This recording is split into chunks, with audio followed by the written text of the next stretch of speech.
And winning the game entirely by split pushing. It is my opinion, but as always backed up with some research and stats. For this video, comment with who you think should be here and why to be featured in my next top 10. So I think there are 3 different tiers of split pushing, so we're going to kick this off with one in our 3rd tier at number 10 with Irelia. This 10th spot has had like 4 or 5 different champions in it before I settled on Irelia, and the way we want to think about it is she's kind of like a mini Jax. You build pretty much the same, you scale really well into the game, you take towers quickly and do a lot of damage, so you can easily 1v1 anyone who tries to stop you. Stat wise, there are a few things that all of these champions have in common. Basically, the later the game goes, the higher their win rate becomes, and the more games you play to them, the higher it is. When I was doing my research and stuff, this mainly seems to be because split pushing takes some getting used to, so you need some champion experience, and it does become more effective the later the game goes. For Irelia specifically, there are a bunch of different Irelia builds, honestly, right? You can build a few damage items and then build defensively for team fights, but if you build her attack speed heavy with like a Ginzu's and stuff, then she can really pack a punch onto towers. An Irelia who gets ahead especially will dive you constantly, and you'll need more than one person to stop her pushing, which does make her a very good split pusher. We're going to leave Irelia in our shadow here and move on to one of the harder people to stop pushing on this list. Unlike others here that just take towers really quickly, Zed would prefer to kill you first and take towers later. He is great in a 1v1. He's an assassin, that's kind of what he does, right? And especially if he's ahead, he'll most likely just dive you over and over. It's hard to deal with because you really need to send someone else to help, at which point he'll just shadow away and the rest of your team has a 4v3. This is one pick that doesn't want to TP into fights. He doesn't really care about the rest of the map. His job is to kill whoever is trying to stop him and take towers. With the Ghost Blade active, like the attack speed active, and the stupid amount of AD he builds, he can take towers so fast and way before most people can react. From one ninja to another one, next up is probably the most famous split pushing champion. Shen is not your typical split pusher. Sure, he'll take towers eventually, but that's not really the end goal, I guess. The others on here all take towers really fast. The idea is that if you leave anyone on this list alone in a lane, then your tower count will go down very quickly. With Shen, there is like virtually no risk split pushing at all. Either you get a tower or you just ult into team fights. Normally there is a trade-off to split push, like you're not with your team, but Shen doesn't have that. Basically, Shen forces the enemy team to do something. You're going to take towers eventually, so they have to make a move, and if they do, then you'll just ult down anyway. So for number 7, we're moving on to the next tier of champions, and we're going to start with Fiora. We're getting into the unstoppable territory now. If Fiora gets rolling, you are going to have a really bad day. She is very mobile with her lunge anyway, so she can like escape if people come to stop her, but if they don't come, then she will destroy towers and the person trying to defend it. She is amazing 1v1 anyway, right? That's one of the biggest things about Fiora. She has that heal, her riposte, and a crap ton of damage, so she can easily dive someone. This is the problem when facing a split pushing Fiora. If you're behind, then she will dive you. She will take towers and you have to send 2 or 3 people to stop her, at which point the rest of your team can take something. The silly amount of AD that she builds, her attack speed buff, which is also an auto reset by the way, can make short work of towers, and she doesn't need to be alone for long to get something out of it.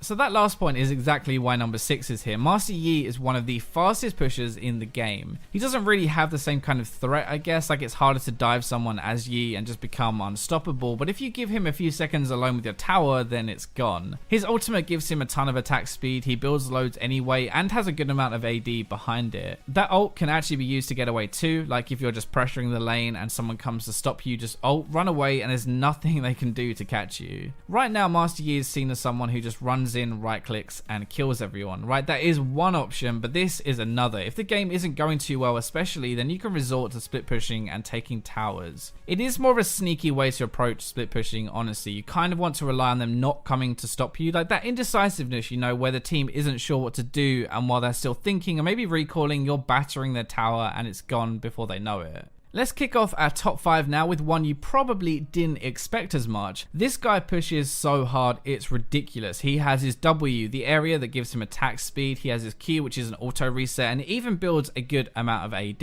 It's surprising how fast he can take towers, but he can also 1v1 people so well with his ultimate. If people do ever come to stop you, then you have your W to speed you up, pillar to slow them down and block them off, and even ultimate to heal you if you're really in trouble. The thing here is, like, if you leave a Trundle alone in a lane, even early into the game, he will take 1 or 2 towers at least. That is partly what makes him so good here actually, how early into the game he can start to split push and punish the enemy team. I'm talking like level 7 area here as well. Loads of the replays I watch, like just leave this guy alone in a lane when someone TPs out and he will push like crazy. Number 4 is one of the most irritating champions in League of Legends, and yup, we're talking about Singed. This again is a different playstyle to what we've already talked about in this video. We're okay at taking towers, but it's mostly how hard it is to stop a Singed player. He'll get to the point where he's so tanky that towers basically don't exist to him anymore, like he'll just dive you over and over. He'll proxy the wave, which means that he'll take aggro and kill the wave behind your tower. That'll mean your tower takes extra minion damage again, and if no one is there to stop him, then he'll just auto it to death. You'll notice I haven't included much about ZZ Rot or Banner in this video, even though those two items are amazing at split pushing, and that's mainly because I want to base this video on the champions themselves, not items. Singed is a great split pusher anyway, but he's made even better with Banner and ZZ Rot. Even just ZZ Rot makes this guy 10 times better at taking towers, but especially that Banner as well is just insane. So we've already established he's good at pushing, right? But what about if you try and stop him? He'll honestly just run away, like even maybe use his ultimate for the burst and move speed, plus like if you go to stop him and actually try to fight him, he'll just run away and poison you as you chase. Like there's really little you can do to stop him.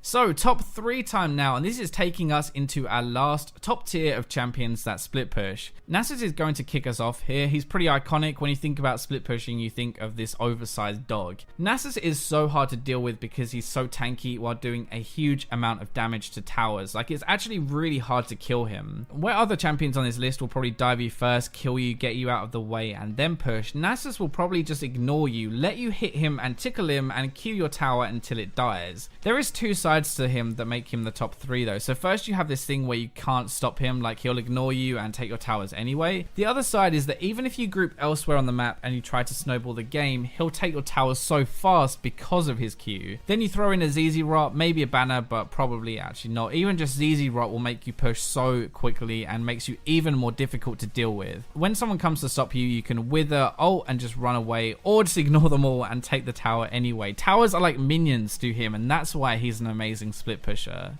Our runner-up spot is going to be Tryndamere. A big reason why he's above Nasus is actually because he can start to do this a lot earlier into the game. Nasus revolves around his Q mechanics stacking up, right? But Trynd just needs a few items and off he goes. He hits like this critical mass, I guess, of being unstoppable a lot earlier into the game, which in many ways makes him even harder to deal with. He'll dive you earlier because he can ult and survive. He'll take towers earlier by stacking some attack speed and just spin away if you ever try to stop him. Even if you do shut him down early, he can still take towers and there isn't much you can do to stop him. Actually, okay, you can stop him, right, and force him away, but as soon as you leave the lane, he pushes so fast your tower will just disappear. This is one pick whose kind of whole job or role in League is to basically split push, and he does that job very well. If someone TPs bot or groups with their team, you will punish them, you'll take towers, and even inhibs before they can really do anything at all. Okay, so number 1, I know he gets loads of stick, right, but just hear me out. This little bugger Temu is an amazing split pusher. Actually, you can't even do this, so come on, next clip. Okay, so Jax is our real number 1, and I wonder how many of you guys actually raged at me right there. Darshan on CLG keeps showing us why this guy is an amazing split pusher. Again, he reaches this point where you cannot stop him because he just takes towers way faster than anyone else thanks to his passive. Your passive gives you stacking attack speed, and yes, it stacks on towers. Even your W is an auto attack reset as well. Again, because it's a lot to do with your passive, you can start pushing way earlier into the game too, but once you get some more items, you become even better and really kick it up a gear. One of the most underrated reasons I think why he's such a good split pusher, just like Nasus, is because